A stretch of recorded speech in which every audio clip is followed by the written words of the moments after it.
poucas palavras. Um olhar sobre o mundo, a vida e a sociedade, à luz da Palavra de Deus, com Augustus Nicodemos.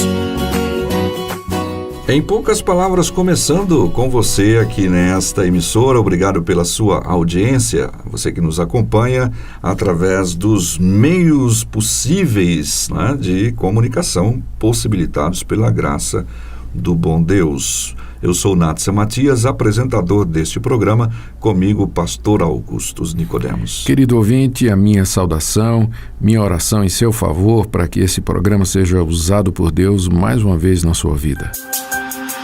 Não raramente as pessoas afirmam que Deus odeia o pecado, mas ama o pecador.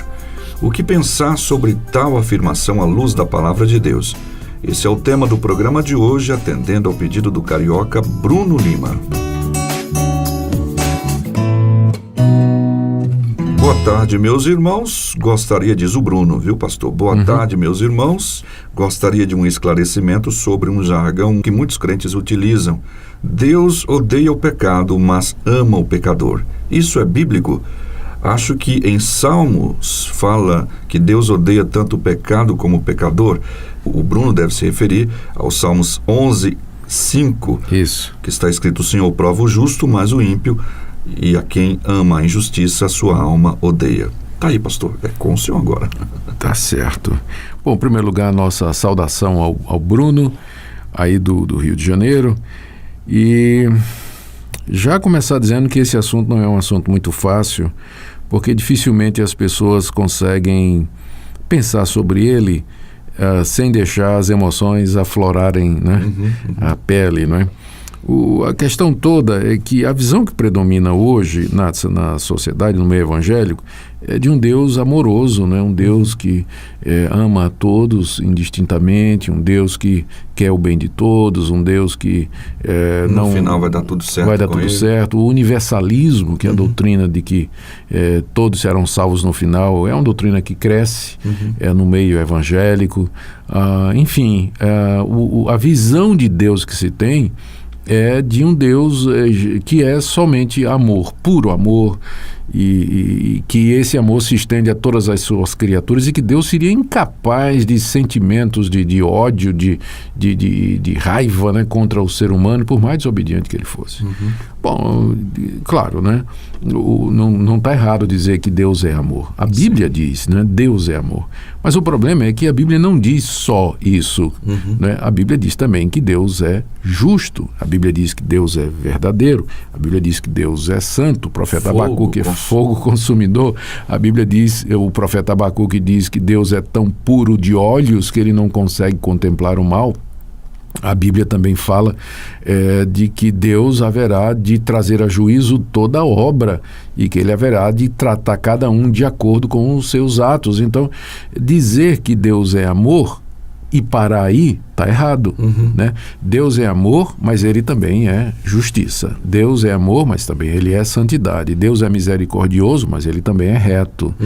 Não é? Então, essa é a primeira coisa que nós precisamos dizer aqui. Por isso que esse assunto, né, quando alguém diz assim, mas Deus odeia o pecador, todo mundo pula, né? A pessoa diz, mas peraí, o Deus da Bíblia é amor e tudo mais. Sim, mas ele não é só amor, não é? Nós temos que lembrar que Deus também tem outros atributos igualmente importantes, e nós não podemos definir Deus a partir de um único atributo, mas na verdade do conjunto harmônico desses atributos que constituem a sua personalidade santa, perfeita, absoluta, infinita. Né? É isso que eu estava pensando, é o que o torna perfeito. Né? É o equilíbrio de todas estas qualidades. Bom, então vamos aqui ao nosso ponto. Podemos, é bíblico dizer que Deus odeia o pecado, mas ama o pecador? Eu não creio que seja exatamente bíblico, né? Eu vou dizer por quê. Bom, eu tenho que admitir, Nathan, que existe um sentido genérico no amor de Deus. Eu não posso fechar os olhos para declarações do tipo João 3,16, né? Deus ama o mundo.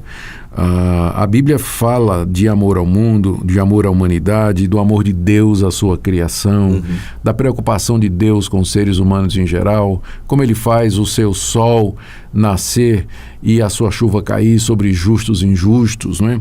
Então eu não tenho dificuldade nenhuma em aceitar isso, né? De que como Criador, Deus tem boa vontade, amor, cuidado para com toda a sua criação. Isso inclui pecadores, isso inclui ímpios, ateus, gente que nem ao menos está preocupado com Deus.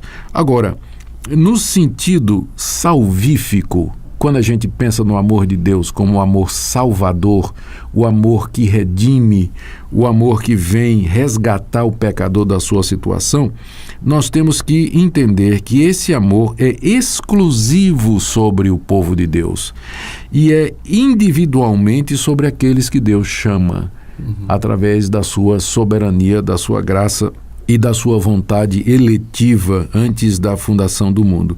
Então, eu diria que, num sentido geral, como Criador, Deus ama todos, inclusive os pecadores, mas Ele não vai salvar todos.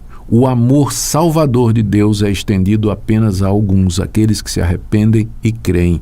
Os demais, eles não são contemplados pelo amor salvador de Deus, portanto, estão debaixo da sua ira, estão debaixo da sua justiça. Quando a gente fala da ira de Deus, ou do ódio de Deus, a gente precisa ter cuidado, Nathan, para não confundir com as reações humanas, né? Ira descontrolada do homem, que geralmente são reações egoístas à frustração, né, que o ser humano passa. Quando a Bíblia fala do ódio de Deus e da raiva de Deus, da ira de Deus, é simplesmente uma maneira de se referir à reação da santidade e da justiça de Deus diante da desobediência, diante do desacato e da indiferença, o desafio do homem, né, da criatura diante do Criador. Por isso, essa frase, Deus odeia o pecado, mas ama o pecador, por mais que ela seja repetida, ela não é a expressão da verdade, Nathan. Não é completamente correta. Não é, porque é impossível você separar, biblicamente falando, o pecado do pecador, como se o pecado fosse uma coisa independente, que existisse à parte do agente humano, né? O pecador comete pecados, e o pecado só existe no contexto desta ação deliberada do pecador. Então não tem como assim dizer, Deus odeia o pecado, mas ama o pecador, porque as duas coisas se misturam, né? Não tem como você tratar uma sem tratar a outra. Eu penso, por exemplo, aqui, lá em Tiago, capítulo 1, nos versos de 12 a 15, quando Tiago, ele diz que o pecado, ele nasce no coração. Ele usa até uma figura de um homem que é atraído, é engodado por uma mulher, engravida a mulher e gera um filho, que é o pecado que causa a sua própria morte. Não é? Com isso ele quis dizer que o pecado é o resultado da nossa própria concupiscência, quando ela nos atrai e nos seduz. E aí o pecado é gerado, o pecado é como um filho nosso, é fruto da união entre a nossa vontade e a tentação, e uma vez que ele é gerado, ele produz a morte. Então como é que eu vou separar o pecado do pecador, não é? As duas coisas são gêmeos siameses, né? São dois lados da mesma moeda, não tem como você separar uma coisa da outra. Tem passagens na Bíblia que são muito fortes, né? Lá em Romanos 9, de 11 a 18, Paulo fala, né, do aborrecimento de Deus contra Esaú. E, na verdade, Paulo está refletindo apenas o que diz o profeta Malaquias no capítulo 1 do seu livro. Amei a Jacó e odiei a Esaú. Aborreci Esaú. Então, esse aborrecimento de Deus, não é, para com Esaú, não é porque Deus estava com raiva de Esaú, mas porque Deus era justo, não é? E ele já repudiava ali os atos pecaminosos de Esaú, e iria fazer recair sobre ele a sua ira e a sua justiça. E tem o salmo que você mencionou, né, que é o Salmo 11, o verso 5, onde está dizendo que o Senhor prova o justo e o ímpio, e a sua alma odeia ao que ama a violência, né? Não está dizendo que Deus odeia a violência, está dizendo aquele que ele odeia, aquele que ama a violência. Lá no livro de Provérbios, no capítulo 6, a partir do verso 16, nós lemos que tem 7 coisas que Deus abomina, que Deus odeia: olhos altivos, língua mentirosa, mãos que derramam sangue inocente, coração que trama projetos iníquos, pés que se apressam a correr para o mal, testemunha falsa que profere mentiras, e o que semeia contenda entre irmãos. Quando a gente lê essa lista de coisas que Deus odeia, você vê que elas não são coisas, mas pessoas, né? Pessoas que provocam... Estão ligadas exatamente com aquelas Exatamente. práticas. São pessoas que proferem mentiras, que dão falso testemunho, que projetam projetos iníquos, mãos que derramam sangue, e está dizendo que Deus aborrece, né? Que Deus odeia quem faz esse tipo de coisa. Essas coisas, elas não andam sem que haja alguém envolvido nisso, né? Então, a frase correta seria, ou a expressão correta seria essa. Nós temos que pensar no amor de Deus em dois níveis, né? O seu amor geral para com a humanidade, que é a sua boa vontade, que faz com que Deus, através da sua providência, cuide da sua criação, Ele dá saúde, prosperidade, abençoa até os ímpios, os ateus, todos. Isso, todos eles são beneficiados pela bondade e pelo amor de Deus como Criador. Mas como Salvador, como Redentor, o amor de Deus é somente para o seu povo, é exclusivo. Aos demais, Deus reserva a sua santa ira. Eles serão justamente castigados e punidos pela justiça de Deus por causa dos seus pecados.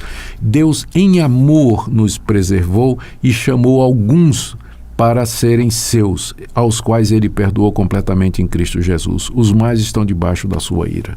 Estava lembrando aqui daquela parábola que Jesus contou do fariseu e do publicano no templo. Né? Os dois ali, pecadores. Sim. Mas um deles... realmente eu sou pecador, não sou nem digno de sequer levantar os meus olhos. Era o publicano. Não é? O publicano dizendo, e diz no final da parábola que o fariseu pecador foi embora pecador e debaixo da condenação. Enquanto que o outro foi justificado dos seus pecados. Por causa desse reconhecimento de que carece de Jesus, da graça de Deus. Então está aí nossa resposta no programa Resposta do Pastor Augustus, no programa de hoje, para o nosso caro amigo ouvinte Bruno Lima, e com ele nós agradecemos também aos ouvintes do Rio de Janeiro, estado de Rio de Janeiro, e da cidade do Rio de Janeiro. Vamos ouvir uma música? Rapidinho, a gente volta. Quero rever meus conceitos e valores, eu quero reconstruir.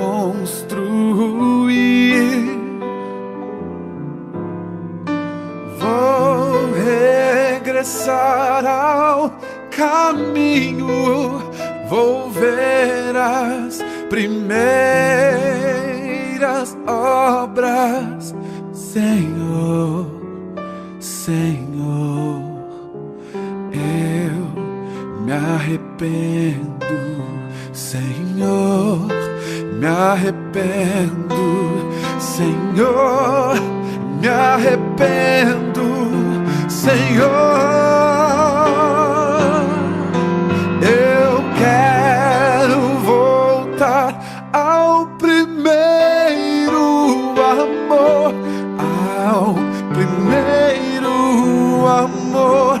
Eu quero voltar a Deus. Eu quero voltar ao primeiro amor, ao primeiro amor. Eu quero voltar a Deus. De volta para o encerramento desse programa, o nosso tempo chegou ao fim e queremos agradecer a sua audiência, a todos que nos acompanham. Pastor Augustus. Querido ouvinte, muito obrigado pela sua audiência e esperamos que esse programa tenha sido esclarecedor. O tema é difícil, mas nós esperamos que seja esclarecedor. Deus abençoe a todos. Até o próximo programa. Em poucas palavras, um olhar sobre o mundo, a vida e a sociedade, à luz da Palavra de Deus. Apresentação, Nadson Matias. Comentário,